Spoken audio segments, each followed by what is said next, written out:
안녕하세요. 절대갑TV의 명품 PD 한PD입니다. 우리가 1997년에 외환위기가 났을 때 부채가 많은 회사들이 부도가 나기 시작했죠. 그죠?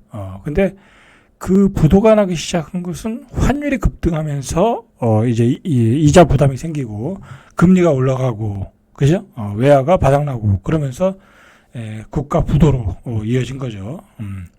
자, 지금도 상황이 뭐 그때와는 많이 다르지만 그때보다는 뭐 훨씬 수출도 많이 하고 이 달러 보유도 많지만은 이 경제 전반적으로 돌아가는 거 보면 몇 가지 우려스러운 점들이 있어요. 일단은 환율이 급등하고 있다. 자, 오늘도 올랐어요. 1470원. 환율이 급등하고 있다. 환율이 내려갈 기미가 없다라는 점이 또 문제고, 그 다음에 경기가 안 좋다. 그죠? 경기가 안 좋다. 경기가 안 좋으니까 뭐 금리는 예전만큼 비싸지 않은데 경기가 안 좋으니까 어떻게 되겠어요? 기업들이 부도가 나거나 부도 위험에 지금 빠지고 있다라는 거죠.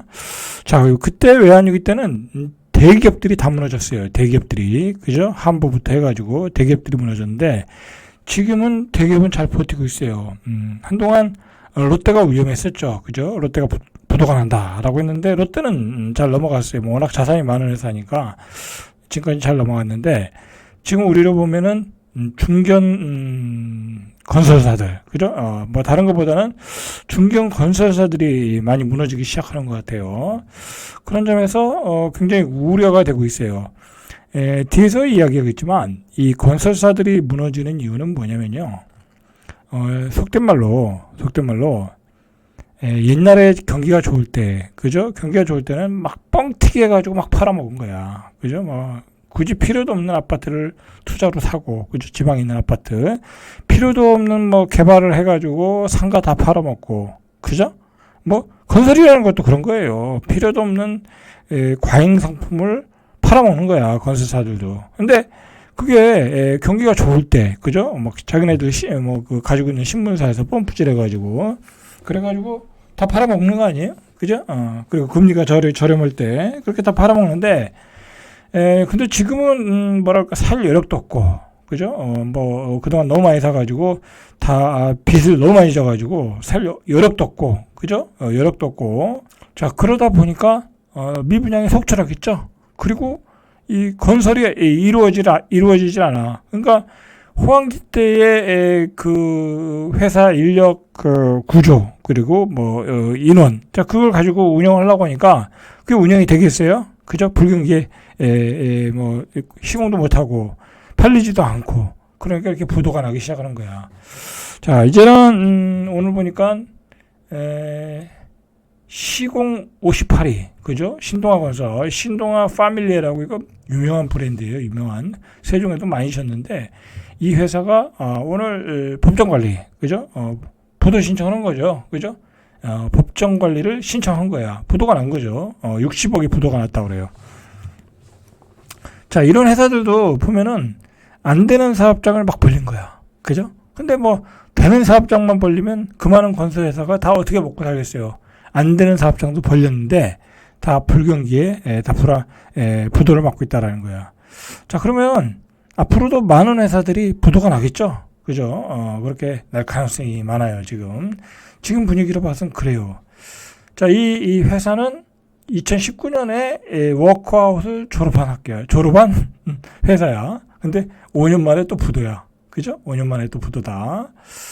자, 그러니까, 워크아웃이라는 게 꼭 좋은 것만은 아니에요. 그죠? 이렇게 또 부실 기업을 또 키워준 거죠. 그래서 지금 분양 보증서 준 게 1조 1695억 정도 피해가 올 수 있다라는 거예요. 자, 이 회사가 2010년에도 부도가 났어요. 글로벌 금융위기 때. 그때 워크아웃을 개시했다가 워크아웃 9년 만에 워크아웃을 이제 졸업을 한 거죠. 2019년에 졸업을 했는데 다시 부도가 났다라는 거죠. 자, 그런데 한번 보세요. 이 회사가 왜 부도가 났는가?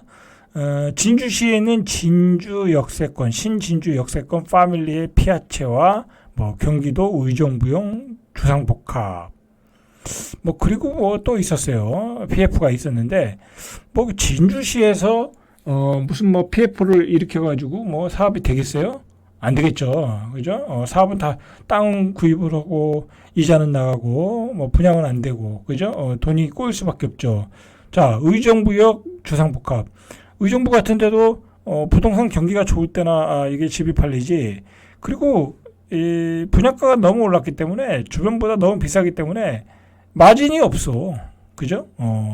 그걸 사는 사람 입장에서는 마진이 있어야 프리미엄이 붙을 걸 예상을 하고 사는데 구축보다 또는 준식축보다 너무 비싸니까 팔리질 않는 거야. 이 구조상. 그죠? 자, 그러니까 사업들이 벌려놓던 사업들이 수습이 안 되는 거야. 지금 구조적인 문제예요. 위에서만 그러겠냐? 위에서만 그러겠냐? 나머지 회사도 다 그렇다. 시공 메디드라 18인가 했던 태영도 그랬었죠. 태영은 워낙 다른 그 자회사의 자산이 많아가지고 그리고 또 워크아웃을 통해서 워크아웃 중이죠. 그죠? 워크아웃 졸업했나요? 그죠? 어쨌든 구주의 금융을 통해서 회사가 그나마 회생을 한 거야. 그죠? 태영도 무너졌다가 살아난 거예요. 간신히. 이제 앞으로 어떻게 될지 모르지만. 그러니까 앞으로도 계속해서 이런 회사가 쏟아져 나올 가능성이 있다라는 거야. 자, 문제는 뭐냐면요. 이게 건설업이라는 건 굉장히 취약한 거예요. 이게 우리가 뭐 매일 먹는 뭐 라면이라든지 그다음에 무슨 약이라든지 그죠? 그런 것들은 꼭 소비해야 될 거니까 이게 뭐 과잉 생산도 없고 많은 부채도 없는데 근데 이거는 건설회사는 순 부채를 남의 돈을 빌려가지고 뭐 애매모호한 데다가 상가나 뭐 오피스텔 지산을 져가지고 팔아먹는 거잖아. 근데 그게 안 팔리는 거야. 그러니까 이게 다 부도가 쉽게 날 수 있는 업종이죠. 그러니까 이게 중요한 건요. 다른 업종에서 이런 부도가 나면 이건 큰 문제가 되는 거야. IMF 때 그랬잖아요. 그죠? 다른 업종에서. 지금 이제 위험한 게 석유화학이잖아요. 그죠? 석유화학 쪽에서 이제 부도가 나면 큰 이제 외환위기급으로 갈 수 있을 상황으로 전개가 되겠죠. 자, 일단 신규 수주가 급감하고 그리고 결정적으로 지방에서 미분양이 쌓이고 여러분들 서울에서 분양하는 것도 되는 데가 있고 안 되는 데가 있어요. 그 다음에 뭐 경기도에서 요즘 미분양이 쌓이고 있잖아요. 경기도도 잘 안 돼요. 평택 같은데 안 된다고. 조금 외곽으로 나가면 경기도도 요즘 잘 안 돼요. 뭐 이제 택지지구나 분양가 상한제가 있는 지역은 되지만 분양가가 높은 지역은 하나도 안 돼요. 그죠? 그리고 뭐 그런 지방은 뭐 말할 필요도 없겠죠. 그러면 이렇게 덩치 큰 회사들이 뭘 팔아먹겠어요? 그죠? 팔아먹을 게 없어요. 팔아먹을 게. 자, 보시면 검단 신도시 파밀리 엘리프. 이게 검단 신도시가 있고 검단 신도시 근처가 있겠죠. 그 외곽에다가 뭐 도시개발 형식으로 한 것 같아요. 입지가 좀 떨어지는 지역이겠죠. 검단 신도시 내에서 분양가 상한제를 했으면 안 팔릴 리가 없잖아요. 그죠? 그렇게 했는데 대규모 미달 사태. 그죠? 이건 뭐 죽겠는 거죠. 뭐 1000가구, 1500가구 했는데, 뭐 분양이 반도 안 됐어. 그거 어떻게 하겠어요. 그죠? 자, 이런 데서 이제, 돈맥경화가 오는 거죠. 그래서 지난해 12월에 돌아온 60억을 막지 못했다. 이렇게 큰 회사가 60억이 안 돌았다라는, 심각한 이야기죠. 자, 이 회사 감사 보고서를 보니까 2023년 부채 비율이 428%. 이거 너무 많죠. 그죠? 428%. 돈을 안 벌리는데 은행 이자를 갚아야 될 게 이렇게 많은 거예요. 부채 규모가 7,981억. 그죠? 한 달에 이자만 한 280억. 200억, 280억, 300억 내야 되겠죠? 자, 업계에서는 200%를 적정 수준으로 보고 있어요. 그러면 건설회사들 우리가 부채 비율을 다 한번 체크할 필요가 있어요. 그죠? 부채 비율이 얼마인지. 자, 200% 넘는 데는 다 위험할 수 있는 거야. 심지어는 GS건설도 예전에 굉장히 유동성에 문제가 있었다. 그런 얘기도 있었어요. 그죠? 지금 뭐 물론 문제는 없지만. 자, 이렇게 이 부채가 많은 회사들이 경기 위축으로 재무 구조가 크게 악화되고 있다. 자, 여러분 이렇게 되면 어떻게 되겠어요? 이게 문제는요. 건설 경기가 무너지면요. 다 무너지는 거예요. 일단은 하청업체들 다 무너지죠. 거기서 일하시는 분들, 그죠? 일거리가 없잖아요. 어떻게 보면 소득의 이렇게 하위층에 계신 분들인데, 그분들 일자리가 없잖아. 그죠? 또 집이 안 져지면 어떻게 되겠어요? 그러면 이제 이사도 못 가고 뭐 전반적으로 경기가 다 죽는 거예요. 뭐 인테리어도 죽고 다 죽는 거예요. 그죠? 자 이렇게 지금 이 신동아 파밀리아가 분양 보증 가입주택이 8개 사업장 2,900하고 보증 금액이 1조 2천억. 또 이거 국가에서 또 꼬라 박아야 되는 거죠.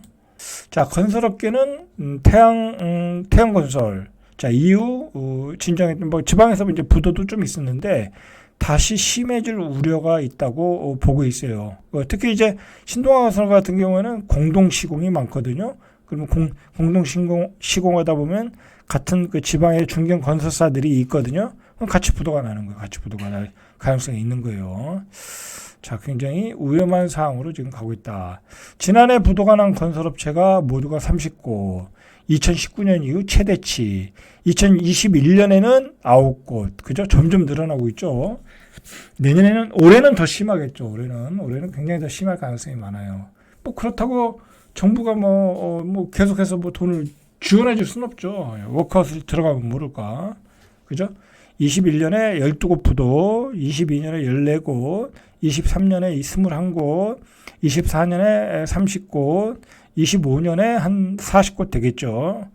자, 부도 업체의 83%, 25곳은 지방이다. 지방 소속 건설사다. 자, 지방은 지금 뭐 안 팔려요. 안 팔려요. 분양가는 비싸죠. 입지는 떨어지죠. 그런데 막 분양하니까 안 팔리죠. 그죠? 그리고 지방은 저 가격에 사봤자 먹을 게 없다. 또 그렇게 생각을 하잖아요. 그죠? 인구도 감소되고. 작년 부산에서만 무려 6곳, 경기와 전남에서 4곳, 서울에서도 1곳.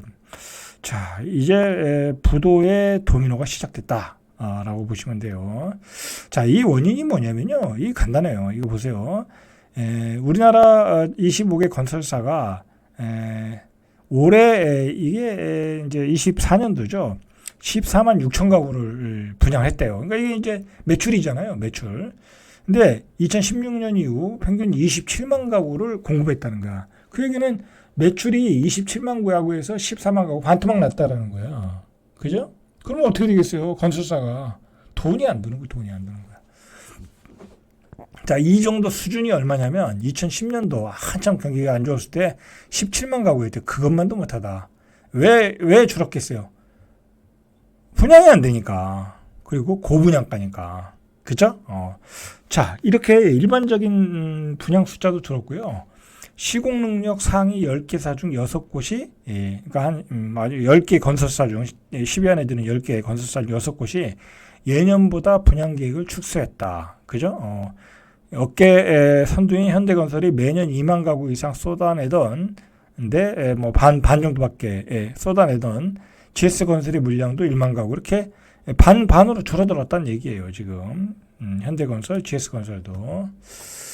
자, 건설상 그렇고요. 그 다음에 또 지금 문제가 되는 게 뭐냐면요. 이거 국채시장이에요, 국채시장. 우리가 국채시장. 왜냐면 여러분들, 이 경제에서 가장 중요한 게요. 금리예요, 금리. 다른 거 없어요, 금리야. 금리고, 그 금리에 따라 시중의 유동성이 변하는, 이 유동성이 어디로 흘러가느냐가 결정되는 거예요. 저금리가 되면 어떻게 되겠어요? 그죠? 저금리가 돈이 막, 우리가 수출을 많이 해가지고 저금리가 되면 어떻게 되겠어요? 돈이 은행으로 들어가고 그 돈이 저금리로 또 우리 가게로 들어와서 투자로 또 들어가고 그랬던 거잖아요. 그리고 이제 뭐 국채로 들어가고. 자, 그런데 우리가 지금 세수가 부족하잖아요. 그죠? 세수가 부족해요. 뭐 세금 들어오는 게 적어졌잖아요. 그죠? 뭐 부동산 세도 적어졌고 법인세도 적어지고 다 적어졌죠. 근데 쓸 때는 많아. 그죠? 왜냐하면 고령화 사회가 갔기 때문에 쓸 때는 많아. 그러니까 어떻게 되겠어요? 국채를 많이 발행해야 되겠죠. 자, 그런데 국채를 많이 발행해야 되는데 그걸 누군가 사줘야 되잖아요. 근데 그걸 누가 사줘야 돼요? 기관이나 외국인이 사줘야 되는 거죠. 뭐 일반인이 살 수는 없잖아요. 그죠? 기관이나 외국인이 사줘야, 특히 외국인이 사줘야 되는데 외국인이 계엄 사태 이후에 국채를 팔고 있다라는 거예요. 국채를 팔고 있다. 계엄 사태 직후에 18조를 팔았다라는 거야. 한국 국채를 계속해서 팔고 있다라는 거예요. 이게 또 문제가 뭐냐면요. 25년도에 발행할 국채가 작년보다 훨씬 커져가지고 올해 한 220조, 그죠? 이게 200조 플러스 20조가 있는 추경 예산 해가지고 200조고 추경 예산 20조 해가지고 220조를 발행해야 되는데 외국인이 오히려 팔고 있다라는 거야. 그러면 만약에 이 국채를 시장에 내놨는데 안 팔리면 어떻게 되겠어요? 금리를 올려야죠. 금리를 올려야죠. 그때는 시중에 돈이 모자라다는 거잖아요. 시중에 돈이 많으면 우리 은행들이 사러 들어와요. 그죠? 그죠? 은행들이 사러 들어오죠. 그런데 시중에 돈이 별로 없어. 그리고 국채 금리는 약해. 그죠? 그러면 그냥 은행 다른 데 투자하는 게 훨씬 나아. 그러면 시중에 돈이 없는 거예요. 그리고 또 외국인이 안 사. 그러면 시중에 돈이 없는 거야. 그러면 어떻게 했어요? 국채 금리가 올라가는 거예요. 자, 국채 금리가 올라가면 어떻게 되겠어요? 시중 금리가 올라가는 거죠. 그리고 우리 은행 금리도 올라가는 거예요. 그죠? 그런 점에서 굉장히 우려가 있고 기재부 장관과 한국은행 총재가 자꾸 걱정하는 게 이 사태가 빨리 해결돼야 된다라고 하면서 걱정하는 게 이런 이유예요. 자꾸 이 커다란 이 국채 시장 220조 되는 시장에서 자꾸 혼란스러우면 외국인들이 국채를 안 사준다. 여러분들 생각하면 우리가 브라질에 채권을 사야 되는데 또는 남미 국가에 사야 되는데 그 나라가 혼란스러워. 그러면 그 혼란스러우면 돈 가치가 떨어질 거 아니에요. 우리야 우리 돈으로 사지만 외국인들은 달러로 사는 거 아니에요. 달러를 원화로 바꿔서 사는 거 아니에요. 그죠? 그러니까 원화 가치가 떨어지는데 환차성이 나는데 거기다가 국채까지 사겠냐고. 그죠? 아주 고금리 아니면 안 사겠죠. 그런 점에서 이 경제부총리나 한국은행 총재가 걱정을 하고 있는 거예요. 그 사람들이 걱정하는 건 그런 큰 그림을 보고 걱정하는 거야. 근데 문제는 뭐냐면 이 선물 시장에서도 외국인의 팔자 움직임이 거세다라는 거야. 거세다. 자, 기획재정부에 제가 이제 앞으로 이 국채 시장, 돈의 흐름 이런 부분을 좀 많이 통계를 잡아가지고 방송을 할 예정인데 굉장히 중요한 거야 이게. 그죠? 국채 시장 통계에 따르면 외국인 투자자는 지난달 한국 국채 선물 3년에서 30년물 기준을 15조 8,949억, 그죠? 장기 국채를 매도했다라는 거야. 그러니까 장기적으로 안 좋다라고 전망을 하는 거죠. 특히 비상계엄 사태 직후인 4일부터 18조 7,131억 원을 팔았다라는 거야. 21년 9월에는 21조 3,500억 정도를 팔았고, 이 규모가 지금 파는 규모가 3년 3개월 만에 최대 순매도액이다. 자, 그런데다가 지금 미국은 금리를 지금 내리려고 하진 않잖아요. 오히려 올려야 된다는 얘기가 나오잖아요. 그러니까 달러 강세가 되는 거지. 그럼 미국의 국채 사는 게 낫지 우리나라 국채 사겠어요? 그죠? 안 그래도 미국 국채가 우리나라 국채보다 금리도 더 좋은데, 그죠? 달러 강세에다가. 자, 그러니까 굉장히 불안한 요소를 가지고 있어요, 지금.